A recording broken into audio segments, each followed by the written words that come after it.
A paz do Senhor, sou o pastor J.C. Silva, conectado na lição Evidência de um caráter moldado por Cristo.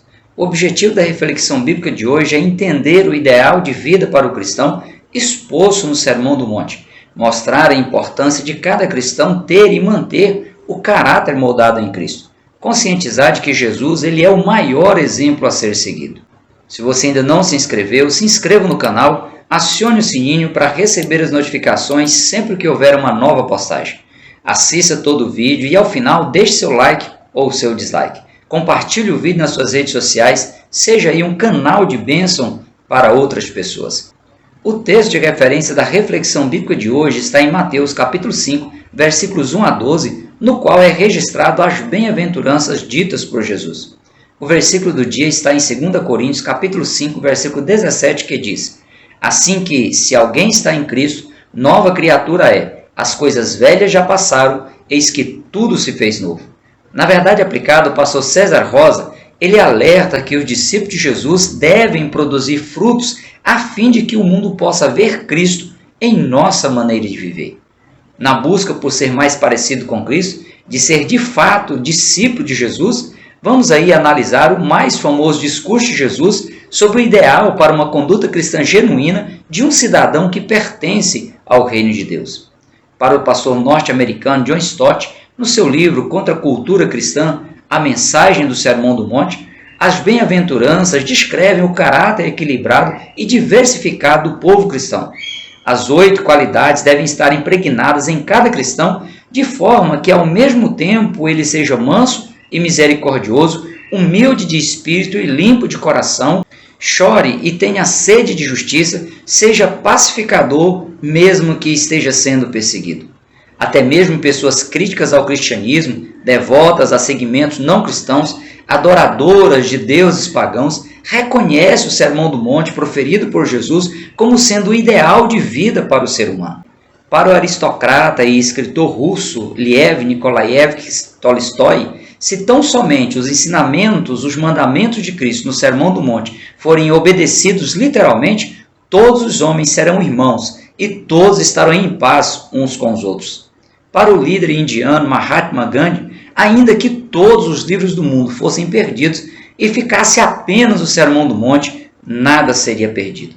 Através das instruções diretas e das entrelinhas, o Sermão do Monte, ele mostra o caminho a ser trilhado por cada ser humano para que ele possa evidenciar em si que o seu caráter foi e é moldado pelos ensinamentos de Jesus. No Sermão do Monte, Jesus ele inicia cada uma das 8 declarações, cada um dos 8 ideais de vida, dizendo, bem-aventurados. O termo bem-aventurado ele tem origem no grego makarios e significa feliz, ditoso, bendito, aquele que é abençoado, sugerindo aí um estado de felicidade plena, uma vida supremamente abençoada por experimentar os efeitos da salvação em vida, como também os efeitos da salvação que o cristão tem convicção que vai experimentar na eternidade. Por meio das beatitudes, das bem-aventuranças, Jesus ele evidencia de forma clara que quem quiser de fato ser discípulo de Jesus precisa andar na contramão do mundo, na contramão do sistema mundano. A bem-aventurança da mansidão trata-se da característica que capacita o ser humano a frear os seus impulsos ligados à natureza humana tendente ao pecado, a ter autodisciplina, a se manter humilde. Além de tratar a característica da mansidão como uma forma da pessoa encontrar a verdadeira e duradoura felicidade, Jesus reforçou a necessidade do cristão ele ter em si essa característica e convidou a todos dizendo, tomai sobre vós o meu jugo, ou seja, venha andar ao meu lado e em sincronia comigo, e aprendei de mim, que sou manso e humilde de coração, e encontrareis descanso para a vossa alma. Ser cristão é evidenciar as mesmas virtudes vivenciadas por Jesus, portanto, ser manso e humilde deve ser uma característica visível no cristão, como foi na pessoa de Jesus Cristo. O pastor César Rosa ele frisa em seus comentários que, do ponto de vista humano, ser humilde é ser taxado de ingênuo, porém, aos olhos de Deus, ser humilde é ser bem-aventurado. Além disso, o contexto bíblico ele deixa claro que, certamente, Deus escarnecerá dos escarnecedores, mas dará graça aos mansos. Deus resiste aos soberbos, dá, porém, graça aos humildes. Esse posicionamento divino é para dar o suporte necessário ao cristão para que ele tenha condições de preservar em si as características da mansidão, como também da humildade. Jesus, mestre por excelência, como sempre foi, ele ensinava não apenas por meio das palavras que proferia, mas por meio do exemplo de vida prática, uma vida impregnada pela ação do Espírito Santo. Seu exemplo, suas atitudes, seu estilo de vida tinha poder de gerar aí transformação radical na vida das pessoas que conviviam com Jesus. A misericórdia era uma dessas características que faziam com que Jesus ele se destacasse como um ser humano extraordinário, diferenciado de todos os outros. O termo misericórdia como substantivo, como designação da essência de uma pessoa, ele tem origem no grego élios, que traduz a manifestação exterior de piedade e presume que quem é beneficiado pela misericórdia tem uma necessidade a ser suprida e quem exerce a misericórdia tem os recursos, tem a condição plena de suprir a necessidade de quem precisa se beneficiar dela. Como verbo, o termo misericórdia ele tem origem no grego eleion, que, pronunciado na voz ativa, expressa a ação prática de simpatia, de piedade, de benevolência, de compaixão pela miséria dos outros, da capacidade de condoer-se com as situações aflitivas de outras pessoas, de se evitar prejudicar, provocar infelicidades e infortúnios a quem quer que seja, mesmo que a pessoa mereça. Os sentimentos de misericórdia e compaixão, eles eram tão fortes na pessoa de Jesus que quase sempre os milagres realizados por Jesus estão associados a esses sentimentos. Altruísta como sempre era, Jesus ele sempre se esforçou para sanar as reais necessidades humanas e cada cristão deve fazer o mesmo, pois a orientação bíblica é: de sorte que haja em vós o mesmo sentimento que houve também em Cristo Jesus. Outra bem-aventurança colocada por Jesus é que os que têm fome e sede de justiça serão fartos. Isto porque justiça é uma necessidade básica para a sobrevivência humana e tendo em vista que a justiça humana ela é falha, ela é falível, quem anseia e busca a manifestação da justiça divina na terra terá atendido a sua necessidade pelo próprio Deus para que haja uma sociedade mais justa, reta e igualitária no bom sentido do termo. Jesus, na sua oração do Pai Nosso, ele ensinou seus servos e suas servas a orar a Deus dizendo que venha o teu reino. Isso porque, quando Deus reina na vida de uma pessoa ou em um determinado lugar, ele é quem estabelece os princípios, ele é quem estabelece os fundamentos e o padrão de justiça e retidão a serem adotados e desenvolvidos de forma que a injustiça seja extinta. Cada cristão precisa ter fome e sede da justiça divina, pois justiça e juízo são a base do trono de Deus, misericórdia e verdade vão adiante do rosto dele. Trazendo à memória o Salmo de número 15, no qual o salmista ele fala das características de quem busca se relacionar bem com Deus e habitar no seu tabernáculo, Jesus ele reforçou no seu Sermão do Monte a necessidade de o ser humano ter como característica pessoal a pureza nos atos, nas atitudes e também nos desejos do coração. Anunciando mais uma bem-aventurança, Jesus diz que os que têm coração puro, eles verão a Deus. Qualquer pessoa em sã consciência, ela deseja estar frente a frente com quem mais a ajuda, com quem mais lhe beneficia, com quem mais lhe atende, com quem mais pode lhe oferecer proteção e segurança. Dentro do contexto bíblico dos mundos físico e espiritual, Deus é esse ser. Deus é essa pessoa a quem o ser humano precisa desejar estar em sua santa presença.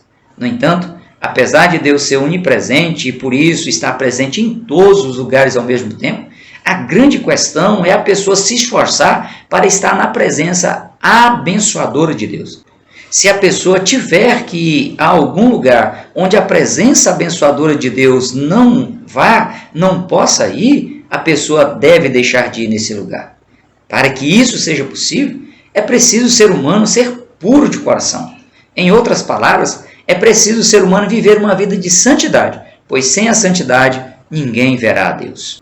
A quem está caminhando nessa direção, se alinhando, se ajustando aos propósitos de Deus para a vida humana, procurando dar o máximo de si na dependência de Deus para ter e preservar um coração puro, a Bíblia diz: agora vemos por espelho em enigma, mas então veremos face a face. Agora conheço em parte, mas então conhecerei como também sou conhecido.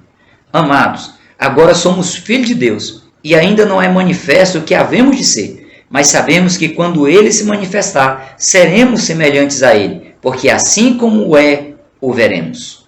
Essas promessas divinas são direcionadas exclusivamente aos limpos de coração, aos que andam em sinceridade diante de Deus e por isso praticam a justiça e falam somente a verdade segundo a pureza dos seus corações.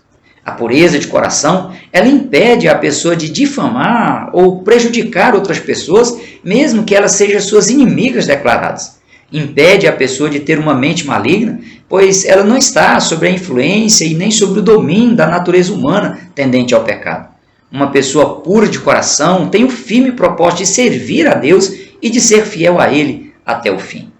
Outra importante bem-aventurança colocada por Jesus é a pacificação, pois, segundo Jesus, os que promovem a paz serão chamados filhos de Deus. Deus, Ele é o autor da boa ordem e quem condiciona tudo a estar em harmonia, a conviver pacificamente e a transmitir paz a tudo que estiver à sua volta. É fundamental ao cristão ter e também promover paz aos outros, como também trabalhar para ter paz e preservar paz consigo mesmo, a paz de espírito e também paz com Deus.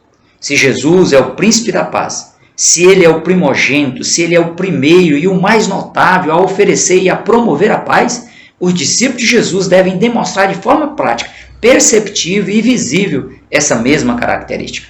Em Mateus capítulo 5, versículo 44, Jesus alerta dizendo: eu, porém, vos digo, amai a vossos inimigos, bendizei os que vos maldizem, fazei bem aos que vos odeiam e orai pelos que vos maltratam e vos perseguem. Aos romanos, Paulo orienta dizendo: se for possível, quanto estiver em vós, tende paz com todos os homens. Não vos vingueis a vós mesmos, amados, mas dai lugar à ira, porque está escrito: minha é a vingança, eu recompensarei, diz o Senhor. Portanto, se o teu inimigo tiver fome, dai-lhe de comer. Se tiver sede, dai-lhe de beber. Porque fazendo isto, amontoarás brasa de fogo sobre a sua cabeça. Não te deixes vencer do mal, mas vença o mal com o bem. O sábio Salomão, ele ressalta dizendo: sendo os caminhos do homem agradáveis ao Senhor, até a seus inimigos faz que tenham paz com ele. No Sermão do Monte, no qual Jesus profere as bem-aventuranças, o objetivo de Jesus foi ensinar o real sentido da lei mosaica e a sua aplicabilidade por meio de uma vida cristã pautada no amor a Deus sobre todas as coisas e no amor ao próximo como a pessoa ama a si mesma. Jesus chega a fazer algumas comparações para aprofundar o entendimento das pessoas quanto à necessidade de o cristão buscar um padrão ideal dentro dos propósitos de Deus para a vida humana. Em Mateus capítulo 5, versículos 21 e 22, e também os versículos 27 e 28, Jesus disse: ouviste que foi dito aos antigos, não matarás? Mas qualquer que matar será réu de juízo. Eu, porém, vos digo que qualquer que, sem motivo, se encolerizar contra seu irmão, será réu de juízo. E qualquer que chamar o seu irmão de raca, de vazio, de xoxo, será réu do sinédrio, que era o tribunal religioso da época. E qualquer que lhe chamar de louco, será réu do fogo do inferno. Ouvistes o que foi dito aos antigos, não cometerás adultério? Eu, porém, vos digo que qualquer que atentar numa mulher para a cobiçar, já em seu coração cometeu adultério com ela. O que Jesus estava fazendo era conscientizar seus discípulos a fim de que eles ultrapassassem a teoria ou a retórica das instruções na lei mosaica sobre os relacionamentos pessoais, interpessoais e o relacionamento com Deus, para que eles pudessem desfrutar de uma vida espiritual plena na comunhão com Deus, tendo em vista a solidez das convicções cristãs arraigadas em seus corações.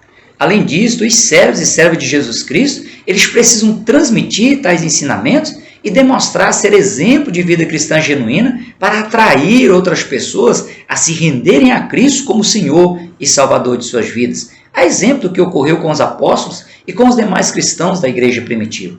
Portanto, procure viver esse alto padrão de conduta diante de Deus abordado por Jesus no Sermão do Monte, Viva em constante vigilância para não se tornar presa fácil às armadilhas e às estratégias malignas do inimigo. Busque a santificação, busque a perfeição em Cristo Jesus, seja exemplo dos fiéis na palavra, no trato, no exercício do amor cristão, no espírito, na fé, como também na pureza. Lembre-se de que os princípios ensinados por Jesus, eles vão além de regras, de teorias ou de retóricas. Os princípios ensinados e vivenciados por Jesus elevam os servos e servas de Deus a um patamar elevado, resultam em ações práticas compatíveis a uma vida cristã autêntica e ajudam a melhorar até mesmo a imunidade física, emocional e psicológica da pessoa. Pois pessoas bem-aventuradas, pessoas felizes, pessoas altruístas que praticam o perdão e vivenciam os princípios cristãos dentro do padrão bíblico adoecem menos. O caráter moldado por Cristo sempre se manifestará em atitudes corretas diante de Deus, como também atitudes corretas diante das pessoas. E felizes serão aqueles que assim procederem. Por hoje nós ficamos por aqui. Até o próximo encontro, se Deus quiser. Prossiga na paz do Senhor.